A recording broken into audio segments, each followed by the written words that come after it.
존경하는 국민 여러분, 대통령 탄핵에 대한 헌법재판소의 결정을 목전에 두고 있습니다. 탄핵 찬반을 두고 국민이 첨예하게 대립된 이 상황이 매우 걱정스럽습니다.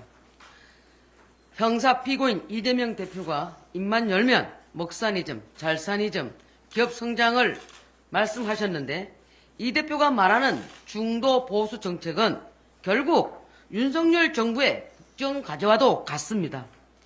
중도 보수를 지향한다면서 윤석열 정부를 진작 협조해 줬으면은 국민들께서 이렇게 고생 안 하셔도 되는데 참 안타깝습니다. 범죄 피고인 이재명 대표님, 진작 정부와 여당에 협조를 해 주셨더라면 국민의 삶은 나아지셨을 겁니다.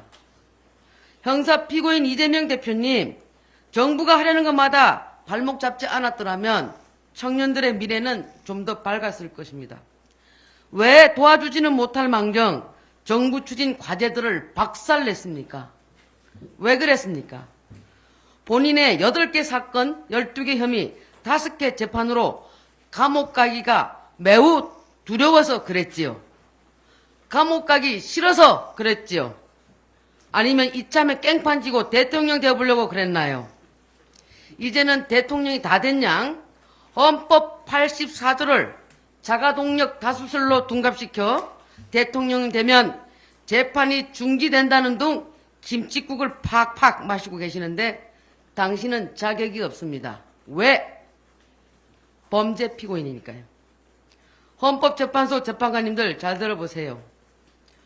이 대표와 민주당은 오히려 첫째, 29번의 탄핵, 23번의 특검, 38개의 일방적인 법률안 의결로 정부와 여당의 정책 추진을 무산시키려 했습니다. 이것이 내란 아닙니까?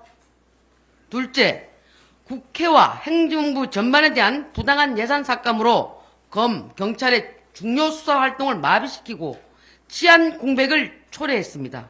이것이 내란 아닙니까? 셋째, 노동계 내 종북 세력 개입 의혹 등 간첩 문제를 외면하고 간첩법 개정을 반대해 왔습니다. 이것이 내란 아닙니까? 넷째, 국회의 독재적 권한 행사로 정치를 실종시켰습니다. 이것이 내란 아닙니까? 다섯째, 친북, 친중 경향에 따른 안보 이역과 한미동맹 훼손을 자행해 왔습니다.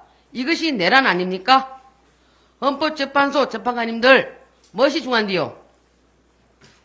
탄핵 재판에 대한 절차적 흠결에 대한 목소리가 터져나오고 있습니다. 답은 각하입니다. 이상입니다.